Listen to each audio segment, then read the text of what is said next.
Ahora con el nuevo vocero. Primero se definió como vocera Betty Chávez, pero finalmente han habido cambios. Se comentó justamente mucho al respecto porque habría habido el cambio, pero finalmente Perú Libre ha decidido que el nuevo vocero es Alex Paredes, electo congresista de Perú Libre por la región Arequipa. Vamos a conversar en cualquier momento con él para finalmente definir. Muchas cosas se han conversado, se han hablado al respecto, ¿no? Hildebrand en sus 13 también sacó una nota ya bajo el escenario de un hipotético caso de Pedro Castillo, cómo estaría conformando lo que podría ser un gabinete. Estamos entonces con el congresista electo por Perú Libre, Alex Paredes, por la región Arequipa. Congresista Paredes, muy buenas noches, gracias por atendernos. Sí, buenas noches y gracias por la gentileza. No, gracias a usted. Lo primero, la situación que todavía se vive con un Jurado Nacional de Elecciones que aún no proclama. ¿Cómo va la espera? ¿Cómo va justamente esa espera al interior de Perú Libre? Bueno, como toda la población peruana, con mucha preocupación, con mucha expectativa, pero también con la tranquilidad que el momento exige, porque tenemos que pensar de 5 años de un nuevo gobierno y donde hay muchas expectativas no resueltas para la población peruana. ¿Cuáles son esas expectativas para la población peruana? Es decir, ¿cuáles serían los primeros planes de Perú Libre desde el Congreso de la República y si se diese un eventual triunfo de Pedro Castillo, la articulación entre bancada y ejecutivo? Bueno, lo que se ha manifestado durante la campaña electoral, que para nosotros es campaña de verdad y no campaña de mentiras.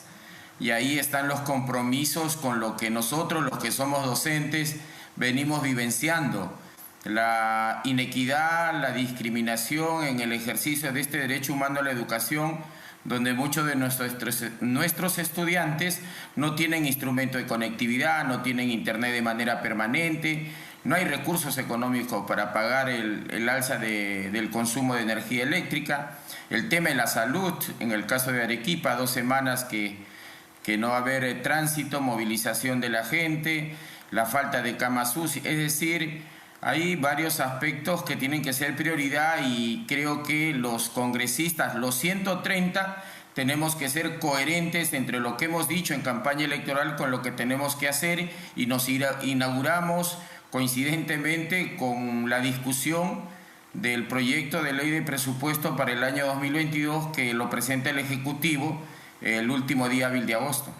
Me ha hablado de educación y de salud y efectivamente se lo hemos escuchado a Perú Libre y al candidato Pedro Castillo durante la campaña, pero siempre la pregunta fue un poco de dónde podía salir presupuesto. Estamos en una crisis económica y claro, la gente quiere recobrar el trabajo, también quiere finalmente ser vacunada y quiere mejores servicios. ¿De dónde un poco vendría justamente ese dinero? ¿De dónde se sacaría finalmente para poder destinar ese dinero a educación y salud como lo ha planteado? Bueno, de todas maneras tiene que haber una redistribución de cómo se está gastando el presupuesto cada año. Por ejemplo, nosotros escuchábamos una intervención en el Congreso de la República de la ex ministra de Economía, la señorita María Antonieta Alba Luperdi, cuando ella manifestaba que cada año se gastan un promedio de 1.000 millones, más de 1.200 millones en gastos de consultoría. Nos parece innecesario, porque hay trabajadores, especialistas, funcionarios dentro de cada uno de los ministerios que muy bien pueden desarrollar ese trabajo. Hay que revisar también este tema de las multas que se deben pagar a la SUNAT y que vemos que no se pagan, pero una tiendita de barrio, si no entrega una boleta, esa tienda sí la cierras. Pero hay otras personas e instituciones que deben cantidades de impuestos o de multas que determina la SUNAT, pero no las pagan.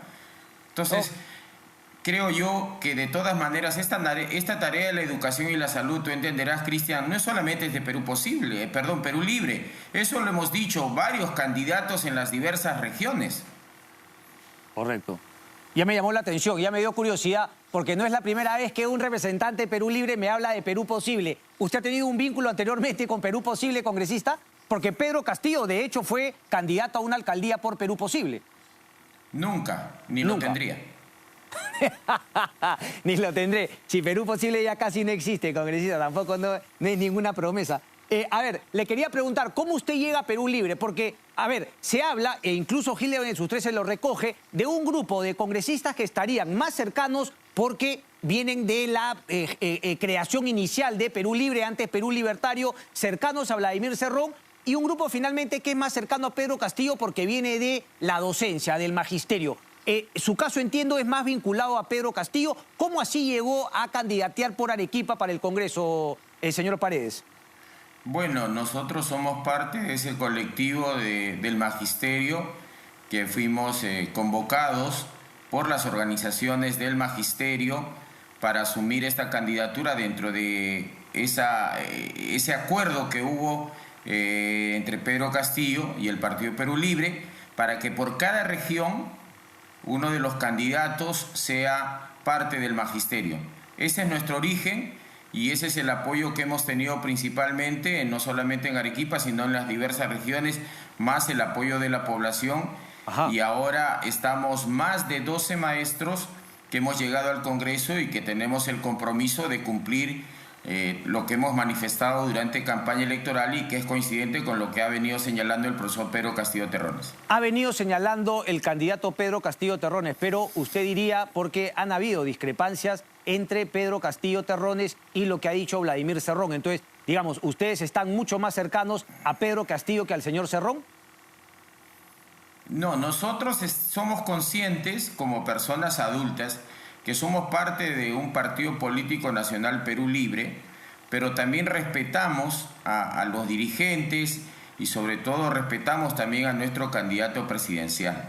Nosotros en lo que estamos claros es en buscar el bienestar de la población y en cumplir lo que se ha dicho en campaña electoral.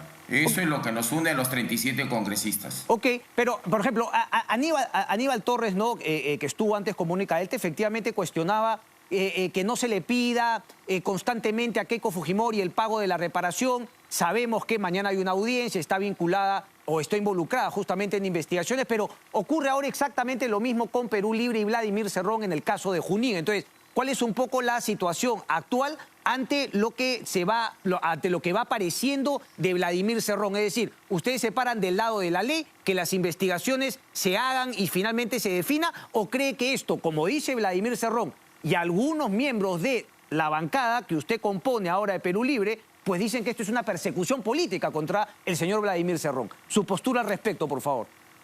No, nosotros sabemos que existe un ordenamiento jurídico. Somos conscientes de que hay un artículo 38 de la Constitución Política del Perú que manda que todos los peruanos debemos cumplir y respetar ese ordenamiento jurídico, y lo componen leyes y normas de inferior jerarquía, y sabemos que también a quien las incumple hay que aplicar lo que corresponde. Aquí nosotros no vamos a hacer espíritu de cuerpo de defender lo indefendible. Hemos podido, por lo menos yo he seguido el informe del programa anterior, y allí si hay comprobación a través de los órganos jurisdiccionales como el Ministerio Público, el Poder Judicial, que hay ciudadanos o ciudadanas, sea cual fuere el origen, han transgredido la ley, simplemente que se aplique.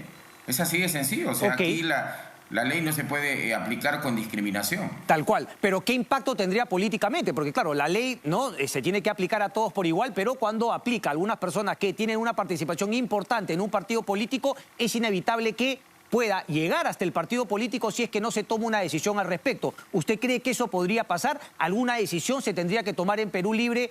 O finalmente, no, ahora que ustedes también son parte de Perú Libre, me queda claro, respecto de lo que se está sabiendo, como usted bien ha dicho, con pruebas del Ministerio Público. Bajo el principio de la presunción de inocencia, nosotros no podemos convertirnos en juez, jurado y verdugo. Pero creo que sí se pueden adoptar algunas cosas o algunas acciones pertinentes que debería de partir si hay involucrados, dirigentes, militantes. Bueno, tendrían que pedir pues una licencia, o en todo caso el partido debería, ¿no?, solicitarles un paso al costado, porque de todas maneras esa condición salpica, como se dice en lenguaje popular, ¿no? Se lo pregunto entonces directamente. ¿Cree usted que ese es el caso del propio Vladimir Cerrón? Bueno, si las cosas en las investigaciones se van identificando responsabilidades de Vladimir Cerrón o de otro dirigente, por la salud del propio Partido Político Nacional es lo que debería de corresponder, pero sigo enfatizando, hay presunción de inocencia.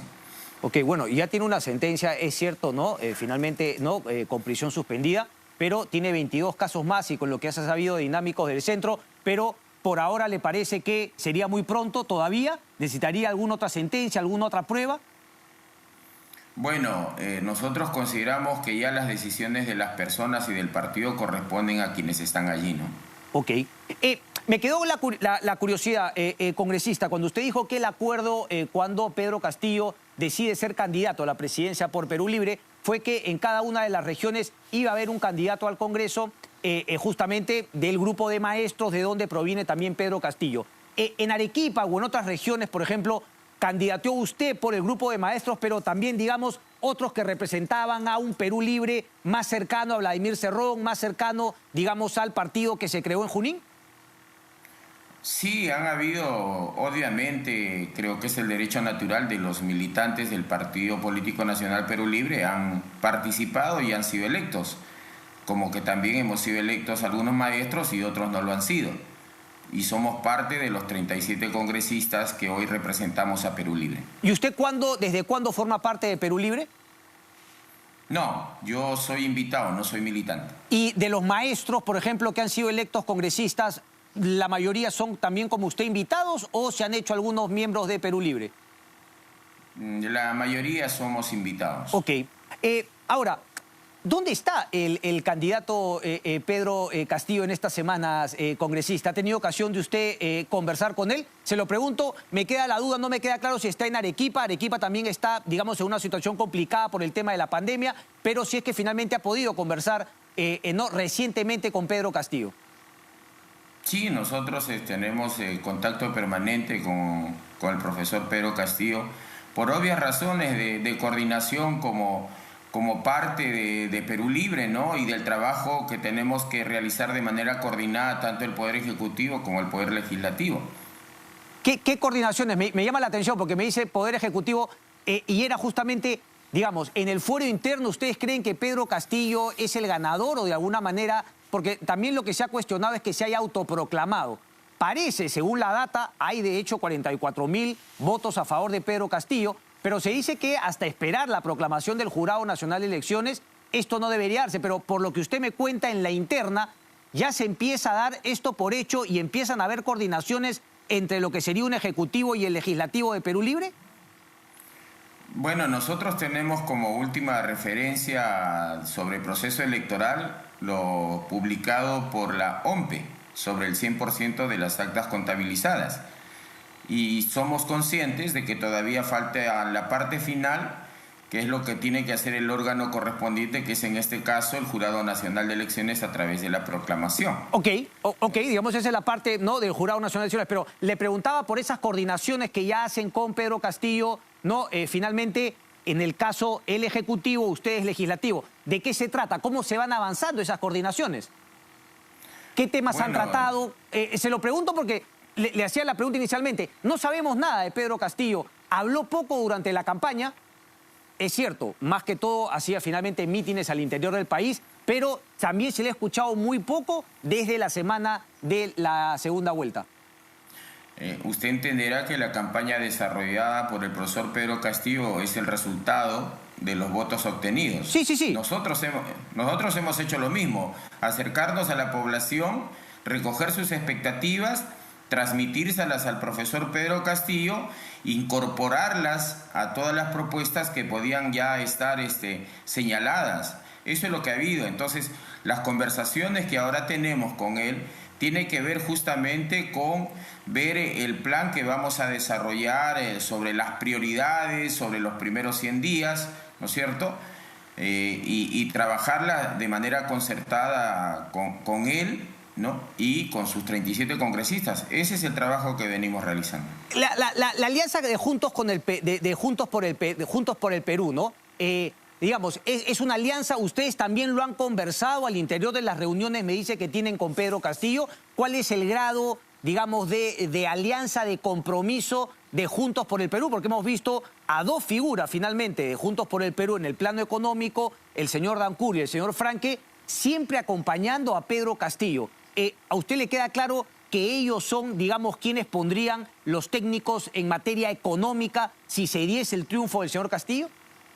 No, a ese nivel de conversación no hemos llegado. No Somos tanto. conscientes que en esta parte final, ¿no es cierto?, se han sumado algunas personalidades que han sintonizado con la propuesta de Perú Libre y con la necesidad de ayudar, el desprendimiento de ayudar, pero sobre cuestiones subsiguientes, llámese situaciones ministeriales, carteras ministeriales, alianzas concretas y definidas, no las hay.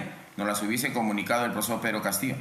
¿Qué tan complicado, si es que se diese la proclamación de Pedro Castillo, finalmente fuese elegido presidente, qué tan complicado cree que va a tener gobernar el señor Pedro Castillo? Lo mismo se lo preguntaba, ¿no?, a gente de Fuerza Popular, si es que se diese ese hipotético caso. Parece que el país está partido y parece que finalmente las movilizaciones van a continuar hasta que haya, digamos, un nivel de confianza entre los que no votaron por quien sea proclamado presidente. Entonces, desde ese punto de vista, ¿qué es tan complicado y cuál debería ser el mensaje del eventualmente elegido presidente a toda esa parte del país que no votó por uno? Bueno, lo señalaba hace un momento y usted es testigo porque usted ha entrevistado a algunos candidatos durante el proceso. Y las cosas diferentes no son muchas, yo diría hasta casi nada. Yo no creo que en las otras, en los otros grupos políticos, yo no he escuchado que estén en contra de mejorar la educación.